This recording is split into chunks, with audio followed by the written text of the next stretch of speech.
leaders in government, business and society, we bear a particular responsibility to rebuild trust in how we assume our own role as trustees.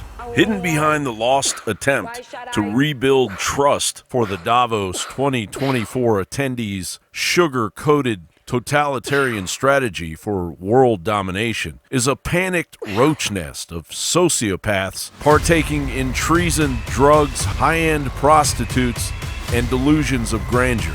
Are you worried that if all the details come out about the Epstein trial, that your boss might get into legal trouble like Prince Andrew did or some of the others on the list?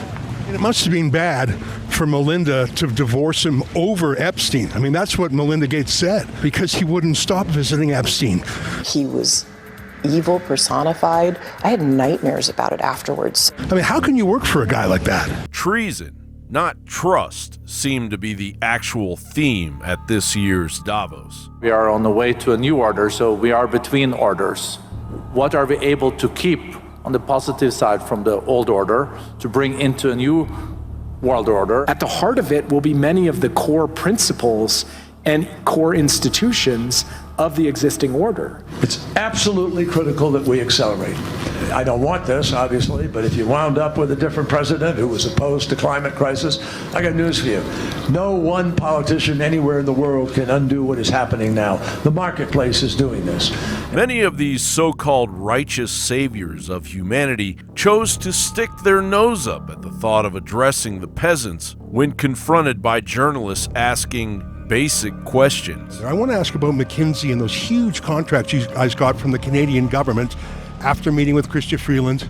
Oh, don't run away. Don't run away. Why don't you want to talk about your contract with Canadian taxpayers? I mean, surely you believe in transparency. What are your plans going forward? Not going to talk about it right now here.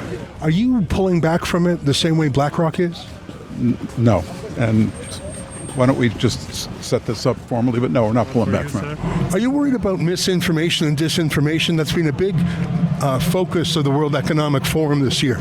Do you agree with that? You don't have enough credentials to go up there, apparently. But what about the forcible nature that so many people were forced to take the jab or lose their job? Well, what I'd like to actually just say within this is that we're certainly proud of the efforts that collectively that the healthcare sector made. Right, and I know that, and I'm not disputing that. But I think that if you'd like to discuss any of this further, that you can certainly be in contact with our media relations group, and they'd be happy to get in touch with you on it, okay? I don't think they would be happy to get in touch with me. I'm asking you about the forcible nature, that if they weren't forced to take your medicine against their will, they'd be fired. I need to go on this, but what I would say is that all of this comes down to local decisions that are made by countries. Local decisions? I think you profited by it. Dr. Tedros, how you doing? Do you think you did well in COVID, and if you're going to do as well in disease X? What is disease X? Mr. Tedros, what is disease X? And when is China going to release it? The number one issue that Klaus Schwab says is the goal for the WEF is to combat misinformation and disinformation. Is that important to Meta? I'm heading to my booth.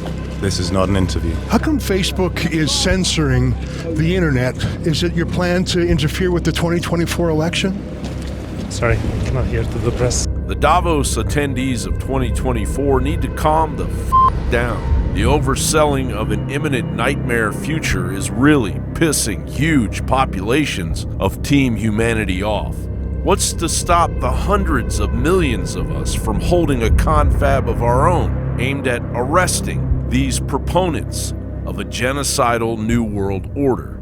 53 years after the WEF was founded, they have 75 million children working in their supply chains. The problem is that many of these companies have business models that have actually increased misery, hunger, malnutrition, and child labor. The kind of person who will come into the next conservative administration is going to be governed by one principle, and that is destroying the grasp that political elites and unelected technocrats have over the average person. We're going to change, instead of using a needle, to use a little patch. So the pandemic really highlighted that we've been underinvested in those innovations. The meeting of the minds goes back to the ancient Greeks. when philosophers like Aristotle and Socrates used to gather in what they called agoras, a space where philosophy and business and politics were discussed amongst some of Athens' best and brightest. These meetings generated a cauldron of ideas on how to organize society and achieve happiness. But today, when the so-called brightest minds get together, it's nothing but a debaucherous insane asylum.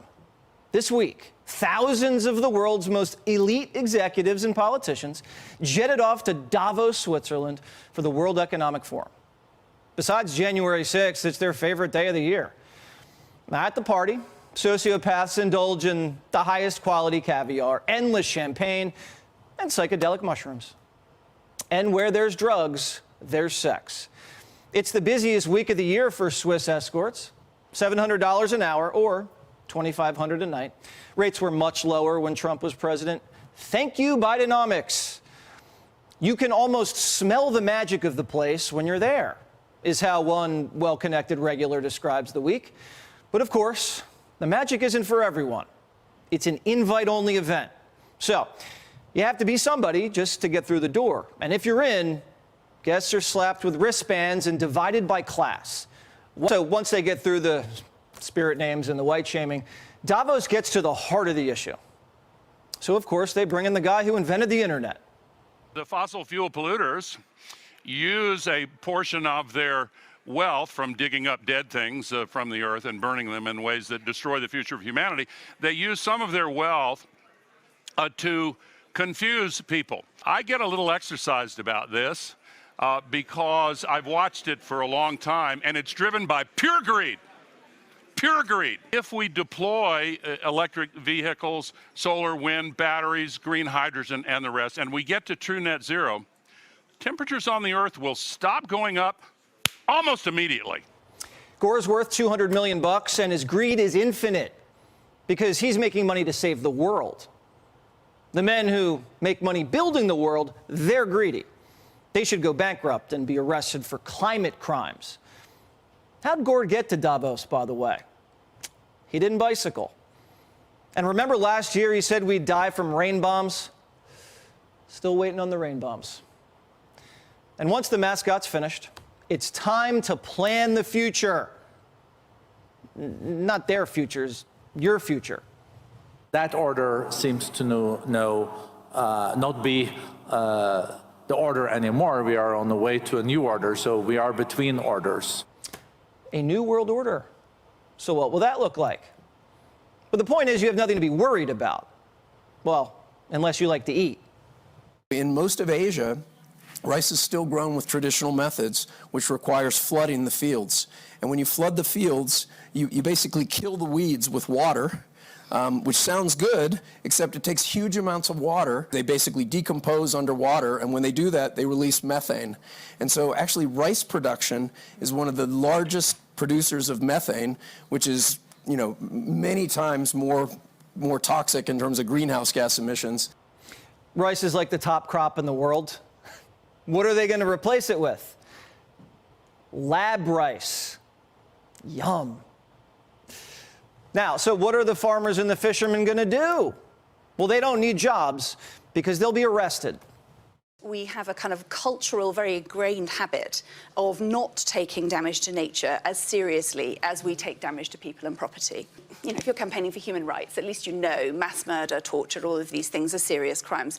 But there's no equivalent in the environmental space. With ecocide, what we see is actually what people are trying to do, what businesses are trying to do is make money, is farm, is fish, is do all of these things that are producing energy and so on. What's missing is the awareness and the conscience around the side effects, around the collateral damage.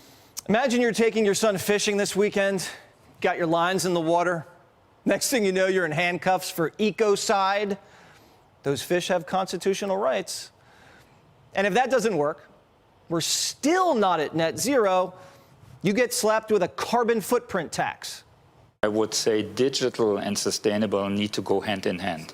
And what do I mean? Yeah, there are initiatives like we are driving as industries, Catena X, where we are trying to measure the footprint throughout the value chain. And what would that give us? Yeah, I would have a bottle like this, and I could tell you from the iron ore to the logistics to the glass, what is the carbon footprint of this bottle? And then I could price it.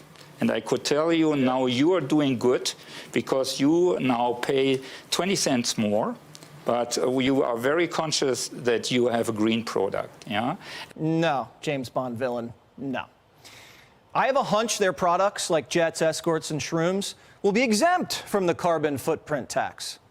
So forget about cheap gas, rice, and protein. You're not entitled to that. You're also not entitled to an opinion. Disinformation is a security threat.